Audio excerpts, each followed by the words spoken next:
సుస్వాగతం స్ఫూర్తి Indian news. Telangana రాష్ట్రం భద్రాద్రి కొత్తగూడెం జిల్లాలో రాజకీయ వాతావరణం ఒక్కసారిగా వేడెక్కింది. కాంగ్రెస్ పార్టీకి చెందిన 60 కుటుంబాలు బీఆర్ఎస్ పార్టీలో చేరడం జిల్లా రాజకీయాల్లో చర్చనీయాంశమైంది.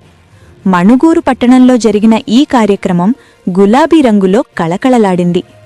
తెలంగాణ తొలి ముఖ్యమంత్రి కె చంద్రశేఖరరావు జన్మదినాన్ని పురస్కరించుకొని ఈ చేరికలు జరగడం విశేషంగా మారింది. కాంగ్రెస్ పార్టీకి చెందిన సి-టైప్ అడ్డా, అశోక్ నగర్ అడ్డాకు చెందిన ఆటో డ్రైవర్ల 60 కుటుంబాలు బీఆర్ఎస్ పార్టీలోకి చేరాయి. పినపాక మాజీ ఎమ్మెల్యే, భద్రాద్రి కొత్తగూడెం జిల్లా బీఆర్ఎస్ పార్టీ అధ్యక్షుడు రేగా కాంతారావు సమక్షంలో ఈ కార్యక్రమం జరిగింది.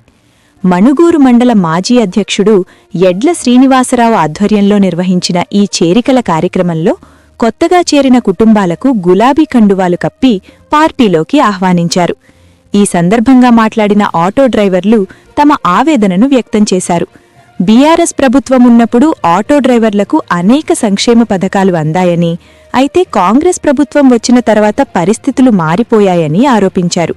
ఎన్నికల సమయంలో ఆటో డ్రైవర్లకు 10,000 రూపాయల ఆర్థిక సహాయమిస్తామని హామీ ఇచ్చి 2 సంవత్సరాలు గడిచినా అమలు చెయ్యలేదని వారు విమర్శించారు. అదే సమయంలో ఉచిత బస్సు ప్రయాణ పథకం అమలు చేయడంతో ఆటో డ్రైవర్ల ఉపాధి తీవ్రంగా దెబ్బతిందని, తమ కుటుంబాలు ఆర్థిక ఇబ్బందులు ఎదుర్కొంటున్నాయని ఆవేదన వ్యక్తం చేశారు. మా కడుపు మీద కొట్టినట్టయింది, మా కుటుంబాలు రోడ్డున పడే పరిస్థితి వచ్చింది అంటూ భావోద్వేగంతో మాట్లాడారు. మరోవైపు బీఆర్ఎస్ నాయకులు మాట్లాడుతూ ప్రజలే కాంగ్రెస్ పాలనపై అసంతృప్తిగా ఉన్నారని, అందుకే తిరిగి గులాబీ జెండా వైపు చూస్తున్నారని వ్యాఖ్యానించారు. తెలంగాణ అభివృద్ధి బీఆర్ఎస్ హయాంలోనే సాధ్యమైందని, మళ్లీ ప్రజల ఆశీర్వాదంతో అధికారంలోకి వస్తామని ధీమా వ్యక్తం చేశారు. ఈ చేరికలతో మణుగూరు ప్రాంతంలో రాజకీయ సమీకరణాలు మారే అవకాశముందా? కాంగ్రెస్ పార్టీ దీనిపై ఎలా స్పందిస్తుంది? ఆటో డ్రైవర్ల సమస్యలపై ప్రభుత్వం ఎలాంటి నిర్ణయం తీసుకుంటుంది? ఇవన్నీ ఇప్పుడు ఆసక్తికరంగా మారాయి. భద్రాద్రి కొత్తగూడెం జిల్లా రాజకీయాల్లో ఈ పరిణామం ఎంతవరకు ప్రభావం చూపుతుందో చూడాలి. బ్యూరో రిపోర్ట్, స్ఫూర్తి ఇండియా న్యూస్. భద్రాద్రి కొత్తగూడెం జిల్లా ప్రతినిధి వీరబాబు అందించిన నివేదిక. స్టేట్యూన్డ్, స్ఫూర్తి ఇండియా న్యూస్. ఇది సామాన్యుడి చేతిలో అస్త్రం. మన ఛానల్ను సబ్స్క్రైబ్ చేయటం మర్చిపోవద్దు. మల్లిదశ ఉద్యమకారుడు, సాధ్యం కాదన్న దాన్ని సుసాధ్యం చేసినటువంటి కారణజన్ముడు, తెలంగాణ తొలి ముఖ్యమంత్రి గౌరవ కేసీఆర్ గారి 72వ జన్మదిన వేడుకలు భద్రాద్రి జిల్లా వ్యాప్తంగా పెద్ద ఎత్తున నిర్వహిస్తా ఉన్నారు.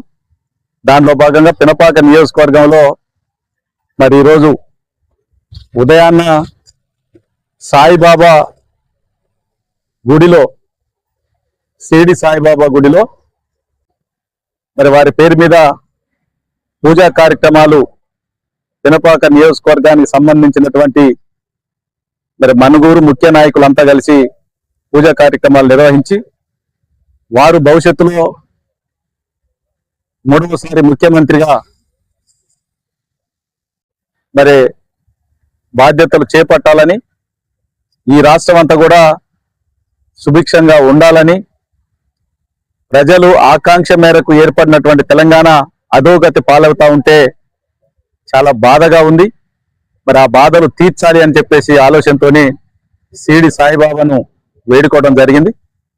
దాని తర్వాత మరి ప్రభుత్వ హాస్పిటల్లో, 100 పడకల హాస్పిటల్లో మరి జనరల్ వార్డులో ఉన్నటువంటి పేదలందరికీ కూడా పాలు, పండ్లు అన్ని కూడా పంపిణీ కార్యక్రమం నిర్వహించడం జరిగింది. దాని తర్వాత అనాథ పిల్లలు, పేద పిల్లలు చదివేటువంటి బాల వెలుగు పాఠశాల, సి-టైప్ లో ఉన్నటువంటి బాల వెలుగు పాఠశాలకు రావడం జరిగింది. ఇక్కడ కూడా పిల్లలందరికీ కూడా ఎవరు బాధపడొద్దు, ఖచ్చితంగా మీ అందరికి కూడా బీఆర్ఎస్ పార్టీ కేసీఆర్ గారి బర్త్డే సందర్భంగా మరి మీ అందరికి కూడా వారి ఆశీస్సులు, అట్లాగే భద్రాద్రి రామన్ ఆశీస్సులతో మీరందరూ అంబేద్కర్ స్ఫూర్తితోని మరి అక్షరమే ఆయుధంగా చేసుకొని మీరందరూ కూడా చదవాలి అని చెప్పేసి, ఆ శక్తి సామర్థ్యాలు వారి ఆశీస్సులు ఉండాలని చెప్పేసి వారికి కేసీఆర్ గారిది, అట్లాగే భద్రాద్రి రామన్ ఆశీస్సులు ఉండాలని చెప్పేసి వారికి దీవించి, వారికి కూడా మరి పండ్లు, బ్రెడ్, పాలు పంపిణీ చేసి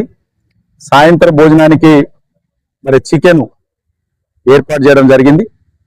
అట్లాగే ప్రధానంగా కోరుకునేది ఏంటంటే ఈ రాష్ట్రంలో మరి ఏదైతే ప్రజల ఆకాంక్ష మేరకు ప్రజాపాలన పేరుతోని గొప్పలు చెప్పుకున్నటువంటి ఈ రాష్ట్ర ప్రభుత్వం మరి ఏది కూడా ప్రజలకు ఇచ్చినటువంటి హామీలు నెరవేర్చక డైవర్షన్ పాలిటిక్స్ తోని కాలం గడుపుతా ఉంది తప్ప ప్రజలకు ఆశించిన స్థాయిలో మరి పాలన కొనసాగుతా లేదు.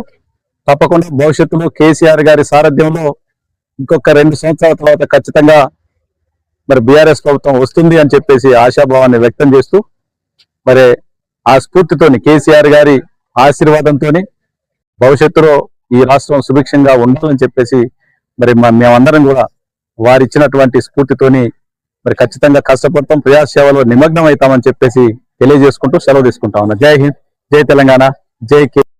మరి ఈ వీడియో మీకు నచ్చినట్లయితే సబ్స్క్రైబ్ చేసి లైక్ చేసి కామెంట్ చేయడం తప్పనిసరిగా మర్చిపోవద్దు. Thank you watch.